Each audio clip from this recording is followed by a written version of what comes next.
Guys, good morning. Welcome back to my Bangla blog channel. আজকে সুন্দরবনের দ্বিতীয় দিন, আর আজকে আমরা কোথায় কোথায় যাচ্ছি সেগুলোই আপনাদের কাছে শেয়ার করব। তো চলুন ভিডিওটা শুরু করা যাক। আজকে যাচ্ছি সজনেখালি, সুদর্ণখালি, দোবাকি, পীরখালি, গাজীখালি, বনবিবি ভরানী, দেউল ভরানী আর পঞ্চমুখানি। তারপরে আমরা এখানে নেমে পড়লাম সজনেখালিতে। এখানে আমরা কিছু টার্টেল আর কুমির দেখার উদ্দেশ্যে এসেছি, আর আমাদের টিমের নাম ছিল সুলতানা, সেই জন্য আমাদেরকে সুলতানা বলেই ডাকা হচ্ছিল। তারপরে আমরা এই দেখুন পাশে একটা খাঁচার মতন একটা জিনিস আছে, এখানে কিন্তু আছে টার্টেল। এখানে দুটো টার্টেল আছে, যেটা আমরা একটাও দেখতে পাইনি। আরে কিছু নেই, ওই জন্য মানুষ দেখছে, আর কি করবে।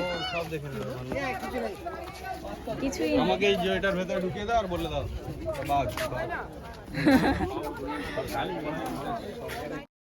এখানে আমাদের একজন গাইড আসবেন, যিনি আমাদেরকে সুন্দরবনের কিছু কথা আমাদের কাছে তুলে ধরবেন আর আমাদের সমস্ত কিছু ঘুরে ঘুরে দেখাবেন। তার জন্যই অপেক্ষা করা হচ্ছিল।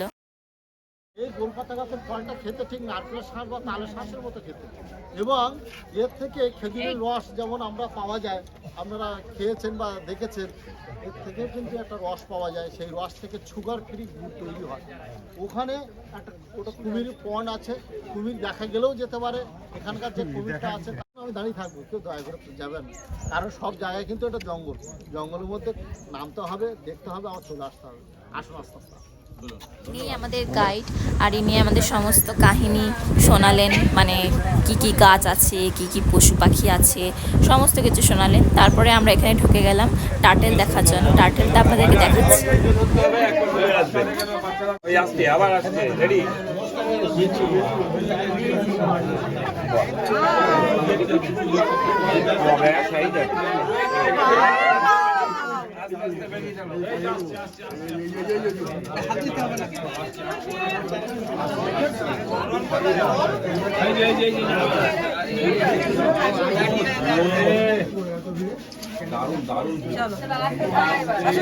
টার্টেল দেখার পর আমরা চলে গেলাম কুমির দেখার জন্য। আর একটা কুমির যে মরার মতন শুয়েই পড়ে আছে, আমাদেরকে দেখে কোনো রকম রিয়াকশানই নেই তার।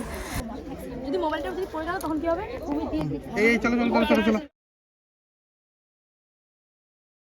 খালি থেকে বেরিয়ে আমরা চলে গেছিলাম আবার নতুন কোনো জায়গায়। এখানে আমি নামিনি যদিও, তো এখানে হয়তো কি আরোই কিছু দেখতে পাইনি, কেউই কিছু দেখতে পাইনি। তো এখানে শুধুই নামা আবার ওঠা, সেই জন্য গরমের মধ্যে আমি আর নামিনি। তারপরে আমরা আবার কোথাও একটা যাচ্ছিলাম। গাইড আমাদেরকে সমস্ত কিছুই বলছিলেন কোথায় কোথায় যাচ্ছি। আর এখানে আমরা কিন্তু অনেক বাঘের পায়ের ছাপ দেখতে পেয়েছি। আর এই গাছটা নিচে দেখুন কত শ্বাসমূল হয়ে আছে। এটা কি মাছ গো? সীতাপাটি। কি মাছ? সীতাপাটি তো? হ্যাঁ, ওই সীতাপাটি বলে। সীতামাছ পাটি।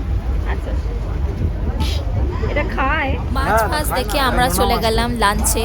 অ্যান্ড আমাদের এখানে প্রথমেই দিয়ে দিয়েছিল ভাত গরম গরম, তারপরে দিয়ে দিল শুক্তো।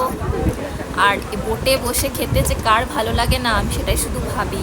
তারপরে এখানে দিয়ে দিল ডাল, আলু ভাজা আর কাতলা মাছ। তারপরে দিয়ে দেবে এখানে পাবদা মাছ। আর খাবারগুলো সত্যিই অমায়িক ছিল, দারুণ খাবার ছিল। এই সমস্ত খাবার খেয়ে আমরা বেরিয়ে গেলাম আবার নতুন ডেস্টিনেশনে। এটা হচ্ছে দোবাকি ক্যাম্প। এখানে আমরা কিন্তু হরিণ দেখতে পেয়েছিলাম। আর অন্য কিছু আমরা দেখতে পাই বা নাই পাই, আমাদের সেটা মানে ভাগ্য, মানে খুবই দুর্ভাগ্য ছিল। বাঘ আমরা দেখতে পাইনি, বাঘটা যা দেখার জন্য যাওয়া।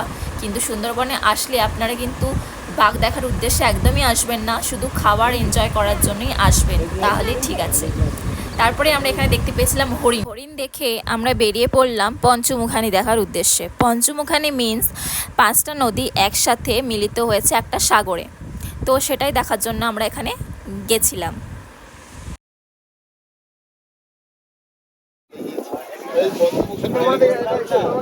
এটা বঙ্গোপসাগর, যে বঙ্গোপসাগর থেকে ঝড় বৃষ্টি